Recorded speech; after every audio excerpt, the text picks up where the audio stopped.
Number 10. 80s versus modern day. While many people are assuming that Security Breach is a new game when it comes to the timeline set in modern day, but for some reason taking place in what appears to be a very retro looking mall, it is equally possible that this game could be taking us back in time to the 80s, which might even make more sense considering that this seems to take place in a mall that looks like it's straight out of the 1980s in terms of its style, and that a quote unquote successful Freddy's location is still up and running.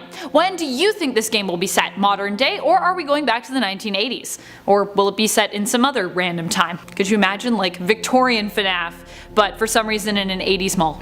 Number 9. The title. With many of the FNAF game subtitles, we've seen how much Scott Cawthon and his team seem to enjoy giving us a title with more than one meaning. In the case of Sister Location, the title was a reference to the fact that Circus Baby's entertainment and rental was a sister location of sorts to Fazbear Entertainment and their franchises when they existed, as well as additionally being the apparent location of your sister's spirit, as you played through as Michael Afton, William Afton's son, and brother to Elizabeth Afton, who was killed by Circus Baby and whose soul was then trapped within that animatronic. Number 8. Glitch Trap.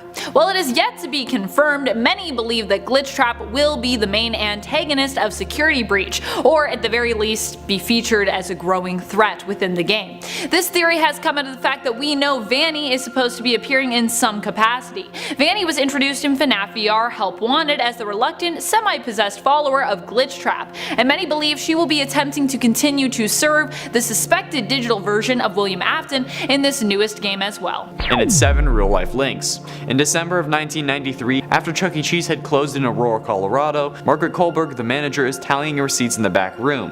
While she does that, Bobby Stevens scrubs down the kitchen, and Sylvia Crowell, Ben Grant, and Colleen O'Connor all work on cleaning the main party area. However, there is someone hiding in the bathrooms, 19-year-old Nathan Dunlap. Earlier that year, he had began working as a cook, before getting into an argument over his hours, which resulted in him losing his job. He was looking for revenge. He exited the bathroom and began firing, killing everyone in the building. First Sylvia, then Ben, then Colleen. Then he went into the kitchen where the bullet entered Bobby's jaw, sending him flying to the ground.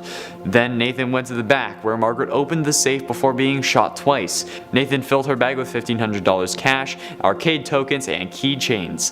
Thanks to the security cameras, he was promptly arrested and sentenced to death thanks to the testimony of Bobby, who actually survived the shot to his jaw. I got this theory from Map Out of Game Theory because it was really interesting. And while it may not be true that the stories are linked, I still think the stories are so close it's impossible not to think about it. And at 6, the movie isn't real. We all know about the Five Nights at Freddy's movie supposedly in development by the same studio that made Paranormal Activity, but what if it's not really gonna happen? I can see something like this playing out where instead of making the movie, they say that workers died on set, causing them to halt production. And while it may get some bad press, a series about dead children possessing animatronics having real deaths associated with it would be incredible press nonetheless. Especially when the deaths are actually fake because they only wanted to use the movie as a boost to like the games in the book. We haven't even gotten any word on a potential plot for the better part of a year, at least to my knowledge. And maybe the studio got the rights to the movie since they know how to handle paranormal press. Or they have a guy who can do that, something like that. I don't know, I just think that this movie would make a boatload, and since Scott loves rushing out games and books every other month, it's a surprise he hasn't made this one come out yet. Like, come on. And it's damn suspicious if you ask me. Like, what are you doing, Scott? Come on. And at 5, Withered Bonnie Wants Your Face. In Withered Bonnie's jump scare in FNAF 2, we can see him reaching towards your screen as if reaching for your face. I mean, he is missing his, and the other animatronics attack if they see an endoskeleton. But if he had an exposed endoskeleton, why would he attack another one since they're one of his own? Withered Bonnie is also essentially reaching for the Freddy mask that you have on your head that you just flop down, maybe thinking he can use it to prevent others from attacking him, since his freaking face is missing.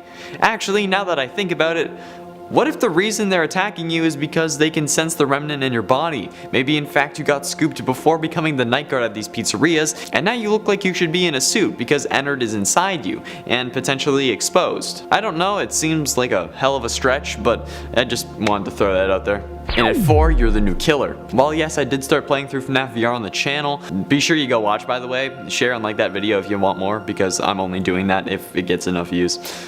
Because, God! Okay. Okay. Oh my.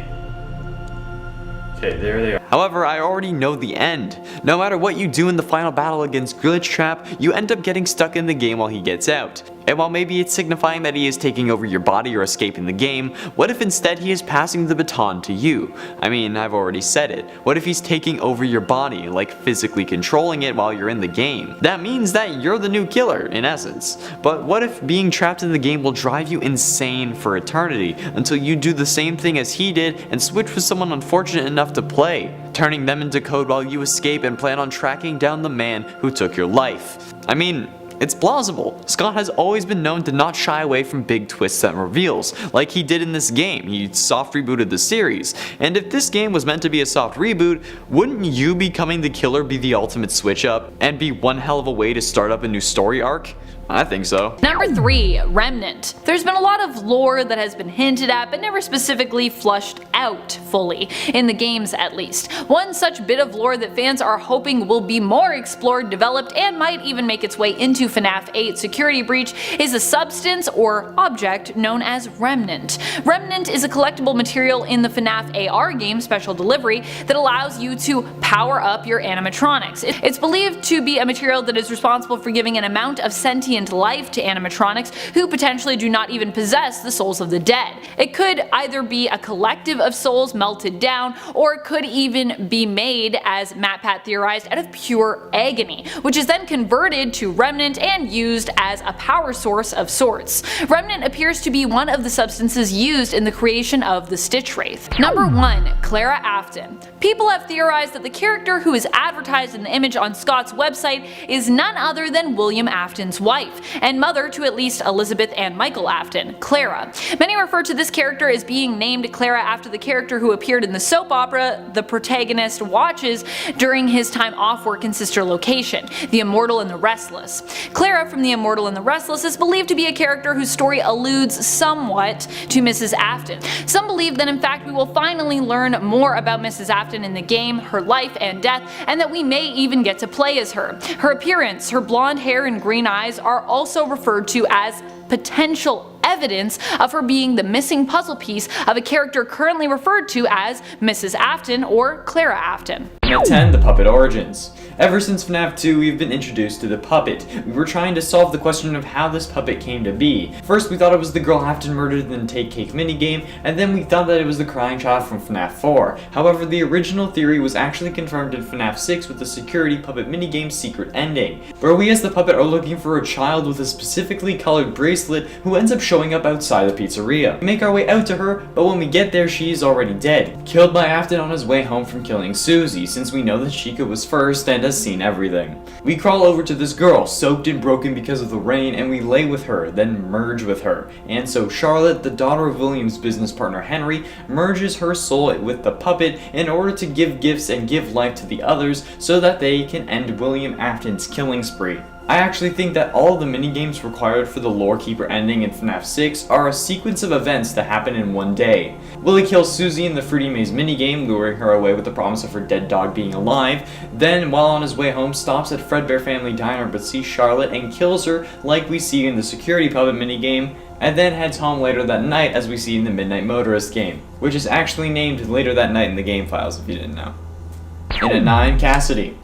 The mysterious identity of Golden Freddy has been bothering us for the better part of a decade, so it's obvious that finding the name of the child who possesses him would be a grand challenge. Well, in the security logbook we found that challenge. A whole book dedicated to revealing the identity of the one you should not have killed. In the book there are numbers constantly out of place, and each page that has numbers incorrect also has faded text saying my name. However, this isn't Michael writing, since he writes in red, so obviously it must be someone else. Something else. Golden Freddy. Putting the number clues together, we get 5, 2, 3, 9, 1, 5, 7, 2, 10, 11, and 8, 11. Which, as user DPowerful1 on Reddit pointed out, if you use those numbers as coordinates in the word search, you can spell out the name Cassidy. This was shown to be correct with the constant use of Golden Freddy's signature line of "It's me" used over and over in that word search, plus now that line of "It's me" makes a hell of a lot more sense. It's me, the one you shouldn't have killed. Cassidy was also mentioned by name in the final FNAF novel, The Fourth Closet, described as a girl with black hair, and the only human child in the logbook is a girl with black hair. being given cake by the puppet who is trying to give her her happiest day as suggested by the question on that same page, but also relating to the happiest day minigame where we try and settle Golden Freddy's soul. And at 8, the websites have conversations. Over the years, the way we found clues to the lore of these games has evolved. It started with reading newspaper articles on walls, then moved to analyzing minimum wage payments, and even went so deep as to investigate the real name of a teaser image using Notepad. But on the way to these extreme lengths, we started investigating the source code of Scott Cawthon's website. It started with the numbers 8 and 7 appearing multiple times, which led people to think it was about the bite of 87, as well as finding a restaurant on Google Maps everyone thought was the inspiration for Freddy's. One fan even went so far as to comment, "I saw a robot fox killing kids in there," even before anyone knew about it. But they also rated it 5 stars, so I guess they were probably lying. However, in between the release of Sister Location and FNAF 6, Scott's main 2 websites, ScottGames.com and FNAFWorld.com, had an argument where Baby basically got voted off the Ennard Island, hence why she and Molten Freddy are separate again in FNAF 6. The theme of the website's talking has been used again. Recently it had a conversation with itself on Scott Games, where someone, presumably Vanny, the new killer, is talking to Afton, or the voice in her head suggested by the conversation we hear between the mask and Glitch Trap in Help Wanted. Number 7. Security animatronics. Just based on the look of the logo for Security Breach, some have made the assumption that we will see 2 different types of animatronics in this game, or possibly one type of animatronic with 2 functions. Either we'll have entertainment animatronics and separately security animatronics, or these 2 will be one and the same, entertaining during the day during the mall's operating hours and protecting at night. However, does this mean there will be opportunity for certain animatronics to help you in your potential recurring role as a security guard? Or will it mean that you become the prey to this additional, perhaps murderous form of AI security? Number 6. Playing as animatronics. Well, it's been teased based on the webpage that we could be playing as a female security guard this time around. The dialogue hiding in the source code of the Scott Games website seems to imply that there might be more to it than that, and this game could be changing up the format somewhat. Hidden in the source code appears to be a conversation which is happening between 2 people. "Stay the course," one of them says. "I will," the other replies. "Focus on my voice." "I will." "Don't let anyone lead you astray." "I won't." "Have you selected one?" "I have." The last part of this conversation could be in reference to you as the nighttime security guard selecting a character, possibly an animatronic which you get to use as a tool during the night to help you monitor and deal with potential threats in the mall. After all, this game will possibly have a bigger map than the others, meaning you might need to recruit some help in your job keeping an eye on the location overnight. Number 5. Vanny. Another theory could be that this dialogue hidden in the source code on Scott's website is a conversation happening between Glitch Trap, the suspected main antagonist of the game, and another character who we know is supposed to be appearing in Security Breach and who recently was introduced in FNAF VR Help Wanted, Vanny. In Help Wanted, Vanny appeared as the reluctant follower of Glitch Trap. Glitch Trap is believed to be a digital version of William Afton and a virus, who became uploaded into the game during scans of old animatronic parts. Many believe that Vanny, seemingly spelled now with an IE at the end of her name as opposed to Y, according to a merching list seemingly spelled with an IE at the end of her name as opposed to a Y, according to a merch listing with the characters' names that reportedly appeared on Scott Cawthon's copyright page, will be appearing in Security Breach as a helper to Glitch Trap, attempting to help him find a body, animatronic or otherwise, that he can possess. A voice demo on Jessica Tang's Voices.com page listed as video game demo scared, frightened, afraid, young, female follower, obedient is believed to be a yet unused line of dialogue belonging to Vanny, who is played by Tang.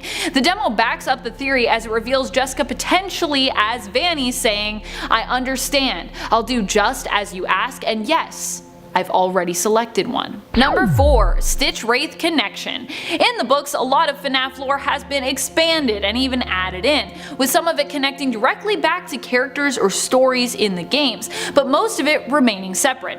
Many fans are wondering though if FNAF 8 will be the game to connect the 2 worlds with a common character, one that appears in the books and is known as the Stitch Wraith. Well, it seems like the books still have a lot of story left to tell with this character that is slowly eking leaking out with each new Fazbear Fright book, it is possible we could finally see this character connected to the FNAF games themselves in Security Breach, possibly via Easter eggs or a hidden game or cutscene. Considering the story might also be taking place in the past, it is possible we could even see the creation of Stitch Wraith come up at some point in this newest game, or a time-displaced version of the character who perhaps time-traveled back to the small location via the time-traveling ball pit, mentioned in Fazbear Fright's first book, Into the Pit. And at 3, Michael is not Springtrap. After MatPat made his video about the FNAF timeline, where he put everything he could together into as cohesive of a story as he could, Scott actually decided to confirm a few things for us about that video, saying, quote, "For those of you who were really upset about the idea of Mike Trap, or upset about the idea of Purple Guy being literally purple, or hung up on the 1983 versus 1987, watch MatPat's video." And since in that video MatPat says that William is indeed Springtrap, and provides all the evidence for such, you can all abandon the idea of Mike Trap. It's not happening. Scrap Trap is not Michael. Springtrap is not Michael. Drop it. And a 2, FNAF 4 date. Using the same quote as last time, Scott confirmed saying that MatPat was right about the whole 1983 versus 1987 debate. And in that video, MatPat also talks about the fact that FNAF 4 takes place in 1983 as indicated by the television Easter egg and the secret cameras and sister location using the keypad combination of 1983, 1983, where the camera showed the different areas you play in during FNAF 4, Plushtrap's Hall, Michael's bed, and the closet that Foxy and Mangle decide to assault. So basically, MatPat got almost everything right in that video. Scott also said it's obviously not 100%, but he really hits this video out of the park. Now it's only a matter of figuring out what he got wrong so we can fix it. Do it together. Yeah. Team power. Finally, in a number 1, William Afton is Purple Guy. This is an oldie, but a goodie. The character at first only known as Purple Guy has gone by a lot of different names. Purple Guy, the Phone Guy, Vincent, the Killer, Pink Guy. However, way back in 2016, MatPat predicted the name reveal of William Afton thanks to his mention in the Silver Eyes novel. Then once Sister Location came out and the name of Afton was dropped, he was fairly clearly happy about it. I would be too. If one of my theories about these godforsaken games ends up being correct, I may lose my mind. So while the fans of these games wanted to dismiss the books and treat them as an entirely separate canon, you can't do that entirely. Sure, some things are different, like his first victim being Henry's son Sam in the book, but in the games it's Susie, and the names of the original 5 children being different, it's still important to consider them when crafting theories. So while you may hate on MatPat or hell even hate the books for that matter, one of the biggest reveals in the game came from him and those books. So, take a chill pill, relax, and remember that it's just a theory. A theory that you don't have to believe until it turns out to be true. So don't hate, appreciate the effort that people go to in these kinds of videos. Jeez, don't hate. There's no point. Worst thing is that he's right, or that he's wrong. Who cares? In at 10, Puppet was first.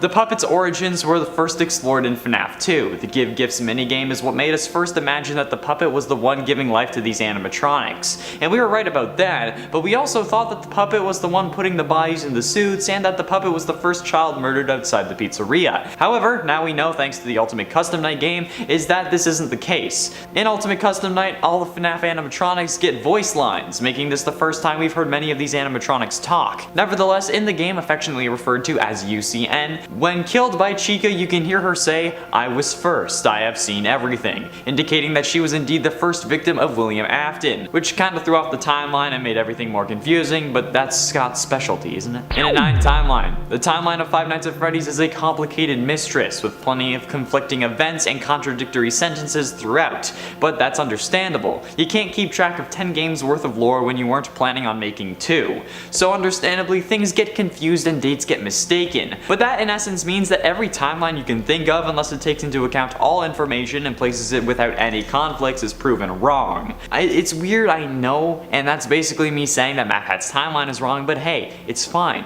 We're getting new things on the regular, and it looks like Scott has abandoned that timeline anyway. Hell, it may totally be worthless, okay? Since apparently in universe the games were also created as a way to make fun of the events, so everything could be a lie now, if the games in universe are the same as the ones we played in the real world. And it ain't purple and pink. Way back in the FNAF 2 days, there was a debate over two different killers. However, this time they were the purple and the pink guy. The pink guy was present in the Foxy Go Go Go minigame, and since he was a slightly lighter shade of purple, they were instantly different people, and then we had two killers to deal with, which technically would have been a settling thought since one person wouldn't have killed all those kids. However, this isn't the case, as proven in the Freddy Files, an elongated strategy guide created by Scott Cawthon himself. In it, it says that in the Foxy Go Go Go minigame, quote, purple guy can be seen in the corner, which very quickly proves the pink guy stands wrong. I believe that this was a debate where people were like legit fighting over this, and then dismissing anything if it didn't mention that there was a pink guy and a purple guy. It's nuts, okay? It's good to have a fan base that's dedicated, but it can also lead to a very toxic environment. And at 7, William Afton is Glitchtrap. While this may not have been confirmed by Scott Cawthon yet, in my opinion it has basically been confirmed. While everyone assumed that the character in the game files known as Spring Bonnie Man was William Afton due to a similar costume and the name in the game files, it was mostly just a well-supported theory and speculation. However, with the Curse of Fredbear DLC, it has basically been confirmed. While in the main hub for the DLC, you can see the house from FNAF 4's menu on the horizon, and if you complete a series of tasks in blacklight mode, you can actually spawn Glitchtrap dancing on top of the hill near the FNAF 4 house. While this in and of itself could be enough, I think the real kicker is the car. The way you get this Easter egg is by pressing the button on the monitor and then looking at the car for 10 seconds. And it has to be the car, just looking away won't do it. Before you do this, however, the car's lights are white like normal headlights. However, after the Easter egg is activated and you return to normal mode, the car's headlights change to purple. Scott always makes it a point to clarify things in his next game, and this is his way of showing us that Glitchtrap is none other than purple guy himself, William Afton. The car headlights are purple. What more do you want? It's probably his car from Midnight Motorist. And at 6, Afton is in hell. Ultimate Custom Night is one hell of a challenge, but the fact that this game got picked apart so quickly is shocking but also understandable, since every time you die in this game you get a line of dialogue revealing more hints about the lore, and you die a lot in this game, especially if you're going for that secret ending with like 49 animatronics all at level 20. Jeez.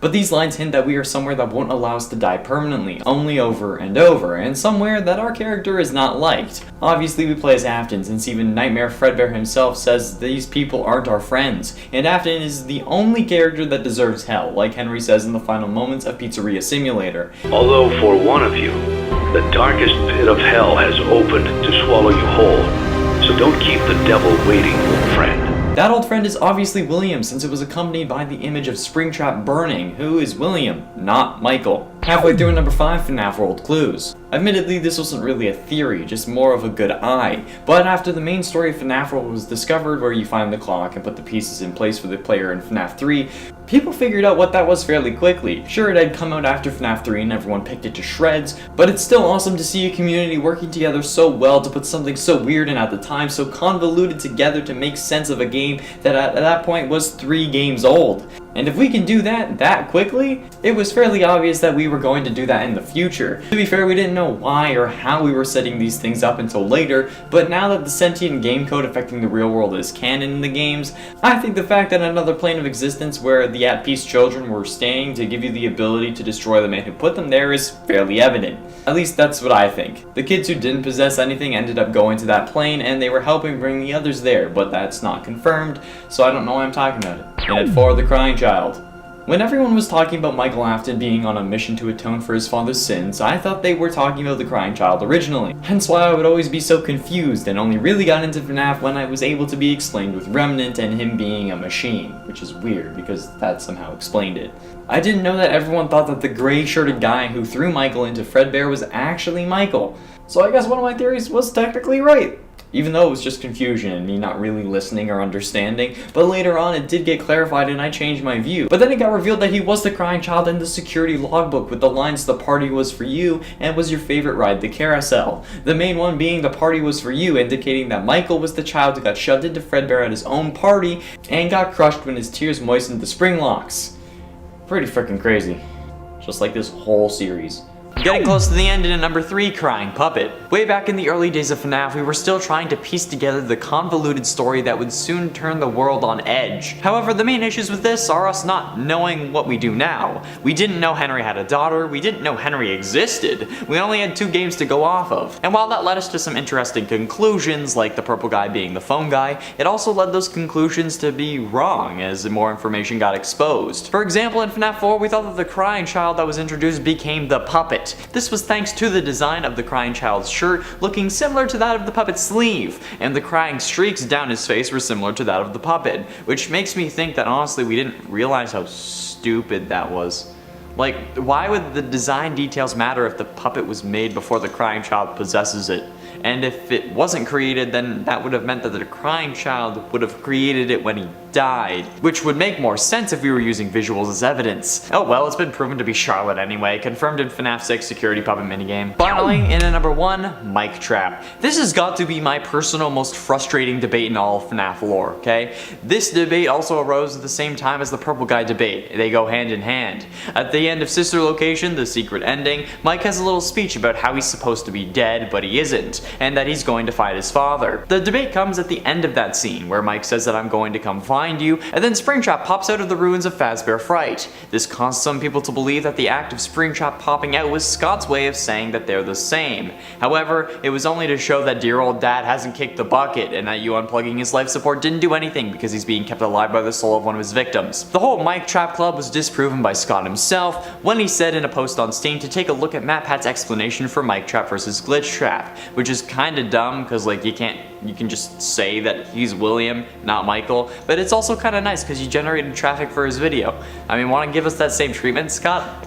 Please? MatPat also concluded that Springtrap was good ol' Willie Afton. Number 10, Pizzagate. No, not that Pizzagate, just a slightly less messed up version. After the reveal of Five Nights 4, fans saw that the numbers 8 and 7 were all over the website. Some thought that this meant the game would talk about the aforementioned bite of 87. Others allegedly plugged the numbers into Google Maps and were apparently sent to an actual pizzeria. And on the page there was a review talking about how the robots kill people. Pretty freaky, but the thing is it can't really be replicated and it seems more like a fairly elaborate prank by some fans. But it's something that was and continues to be believed by many, and really, who knows? Number 9. Phone Guy is a child murderer. Since the game first came out, fans have been wondering how the animatronics move. One theory postulates that the Phone Guy was actually a child murderer who killed children disguised as an animatronic and shoved them into suits themselves. The children then haunted the suits and were attacking the night guard every night because they believed him to be their killer and wanted to make him meet the same fate as them. As it turns out, it was at least partially right, with the haunting of the animatronics by dead children being basically confirmed, but it's unclear what Phone Guy's involvement was in everything. Number 8. Purple Guy is Phone Guy. This is one question that fans have been asking for years. While we knew that Purple Guy was the murderer of the children that brought about the end of Fazbear Entertainment, we weren't sure who exactly he was. Some believe that he and the Phone Guy are one and the same, with the gold thing on his chest being a security badge. But based on the words of the developer Scott Cawthon, it seems like this likely wasn't the case. We later learned that Purple Guy was in fact Michael Afton, with his father William being Pink Guy. But it was fun while it lasted. And at 7, the Man in Purple. Remember the dark days when we didn't really know anything about the purple guy other than he killed kids? Yeah, those were the times. And remember when we, thanks to MatPat, thought that the purple guy was Phone Guy?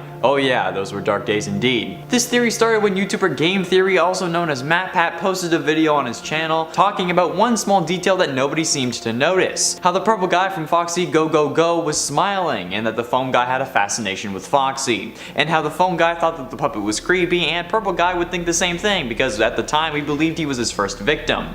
This was later disproved in the Silver Eyes when the killer was revealed to be one Sir William Afton. Obviously in the book he wasn't referred to as the purple guy, but at this point we had proven that there was only one killer. And in the story, Willie was the only killer. This was also confirmed to be the identity in the in-game universe in FNAF 5 Sister Location. So, sorry Matt, but purple guy is indeed not the phone guy. I wanted it too, don't worry. And at 4, William is dead. We always thought that William was dead. This guy has died more times than Sarah Lance, but as we all know, he always comes back. Some people thought that William died after the spring locking in FNAF 3's minigames, and some of us thought he died in the FNAF 3 fire, and the rest of us thought that he had died in the fire from Pizzeria Simulator, also known as FNAF 6, since we later see his soul in Hell and Ultimate Custom Night constantly being tortured by the one you should not have killed, Golden Freddy or Cassidy.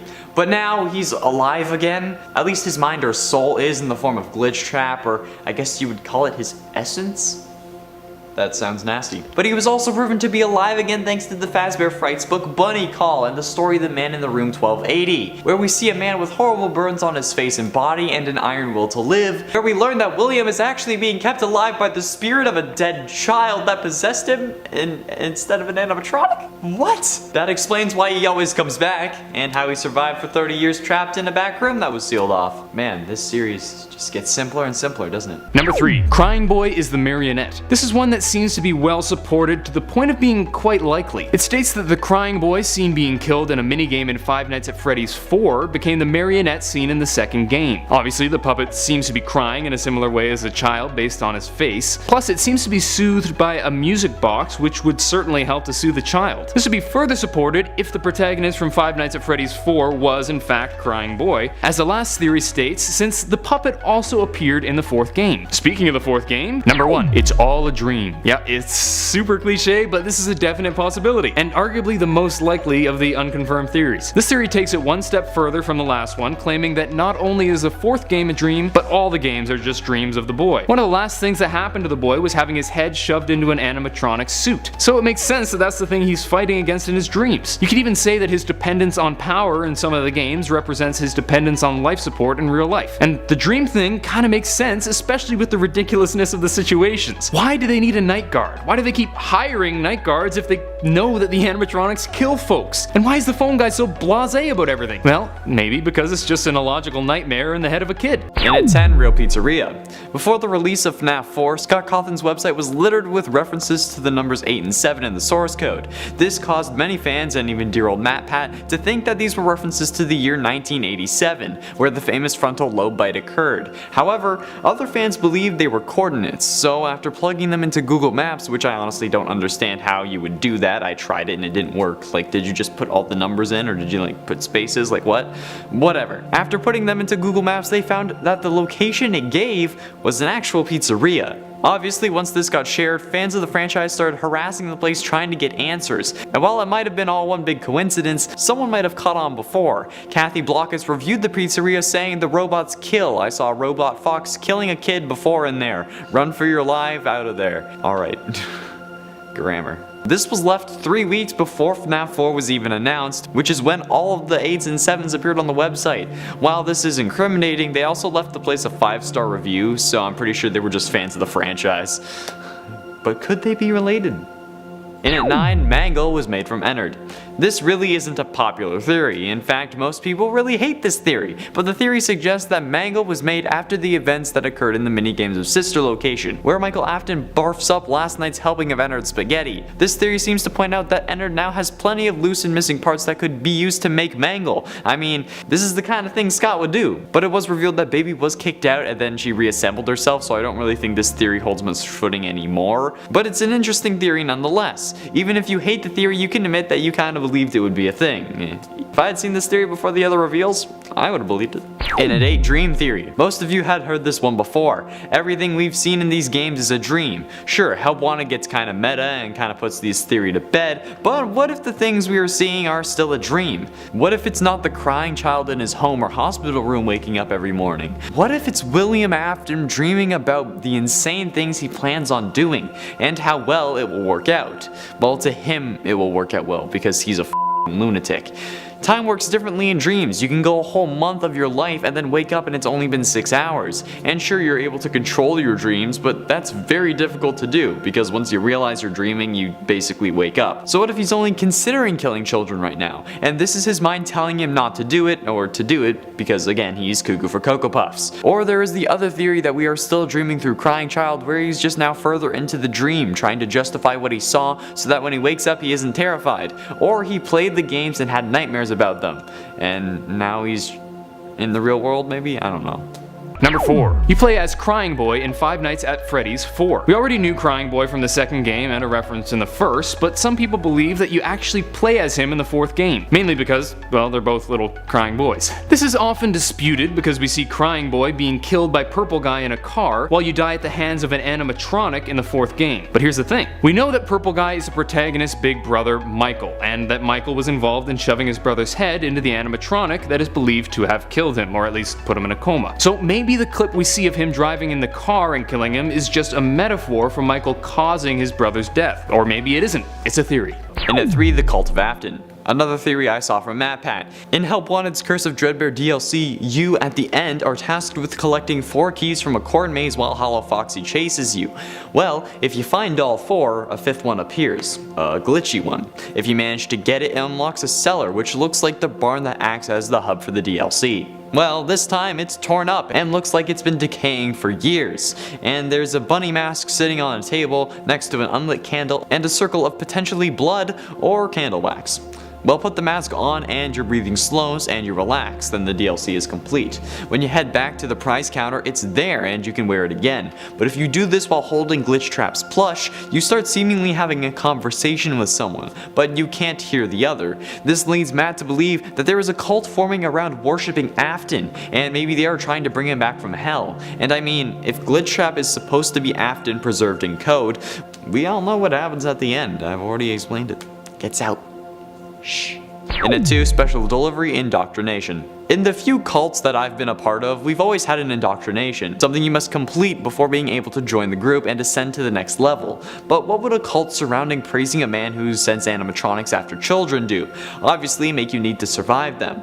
And sure, there are the normal games, but those don't compare to real life. You need something more mobile and accessible.